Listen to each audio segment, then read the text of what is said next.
ఈ మధ్య కాలంలో ఉద్యోగం చేయడం అంటేనే పెద్ద పాపం అయిపోయింది. ఎంప్లాయీస్ ని బానిసల కంటే దారుణంగా చూస్తున్నారు. లీవ్ అడిగితే అదేదో వాళ్ళ ఆస్తి అడిగినట్టు ఫీల్ అవుతున్నారు. ఎంప్లాయీస్ మాత్రం మనుషులు కదా.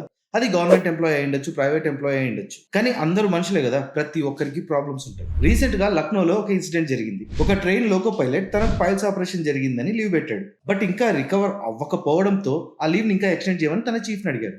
తన చీఫ్ నో చెప్పేశాడు. డాక్టర్లు ఇచ్చిన రిపోర్ట్లు తీసుకొచ్చి చూపించినా కూడా చీఫ్ నో చెప్పేశాడు. ఇక చేసేదేం లేక తన ప్యాంటు విప్పి తన పరిస్థితి తన చీఫ్ కి చూపించాడు ఆ లోకో పైలట్. ఇంకేముంది, దీని వీడియో తీసి సోషల్ మీడియాలో పెట్టారు తన కొలీగ్స్. ఆ వీడియో దెబ్బకు వైరల్ అయిపోయింది. అసలు ఏం సమస్య?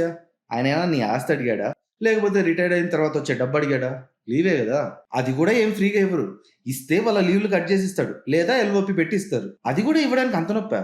ఏదో సరదాగా అడిగాడంటే ఇక్కడ పని ఆగిపోతుందని చెప్పొచ్చు. కానీ ఒక సర్జరీ అయిన పర్సన్ కి లీవ్ ఇవ్వడానికి ఏంటి ప్రాబ్లం? ఆయన ఏ ఎంప్లాయీ కూడా తన డబ్బు బొక్క పెట్టుకుని లీవ్ తీసుకోవాలనుకోడు.